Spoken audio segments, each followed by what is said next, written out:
Somebody sent me in a great question, which is why do some people dowse ley lines or energy lays as straight lines and some people dowse them as a wavy lines? Well, I have a working theory about that. So let's look into it. So first of all, let's look at what we mean by a ley line.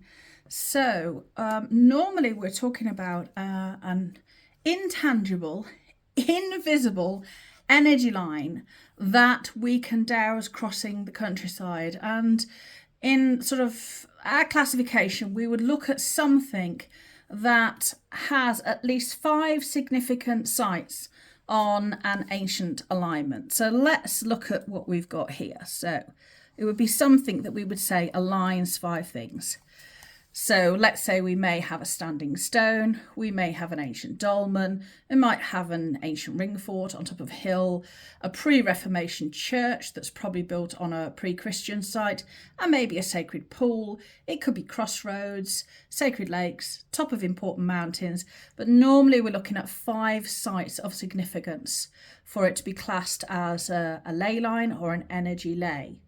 And those sites geographically, by line of sight, usually form a straight line across the countryside. So we could line them up.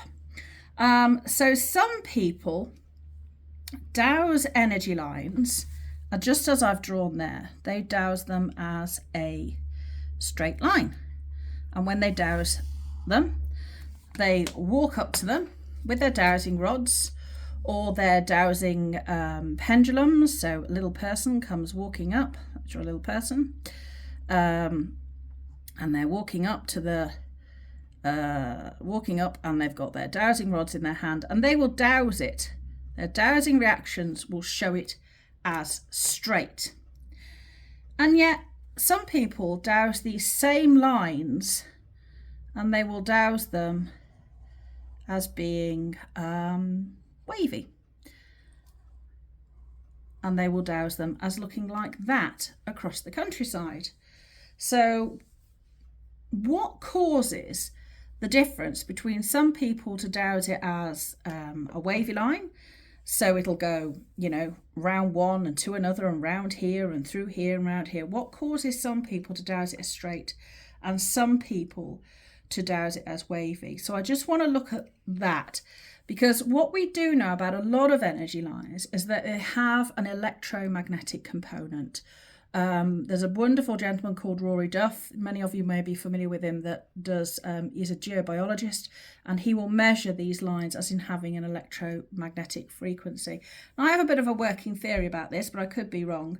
But if we look at the properties of electromagnetic lines, and I think these are large scale lines.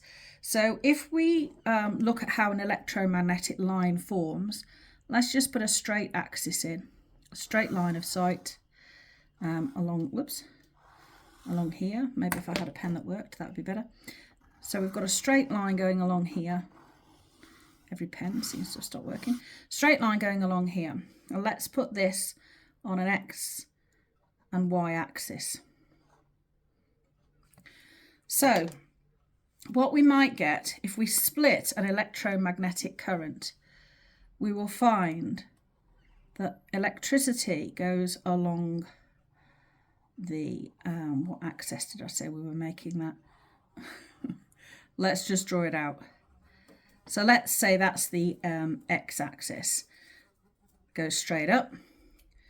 And then what we'll find is we've got the Y axis. So the electricity goes along the waveform up and down, but the magnetism goes along the other axis.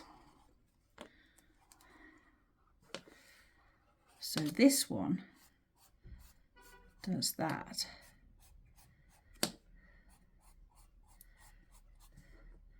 Along that axis. Sorry, a bit of a long-winded drawing, this one. On the y-axis, and this one goes along the x-axis. So if we look at that from a plan view, as in top down, what you would find is you would have a straight line of almost like the predominant electrical current. And then you would have a wavy line of the magnetic current. I think some people may be more in tune with the electrical current because of their physiology or whatever, and some people may be more in tune with the magnetic current. And perhaps that is why some people dowse them as straight and some people dowse them as wavy. That's my working theory. I would love to hear your thoughts on this. What do you think? Does that sound like it could be true, or am I way off the mark?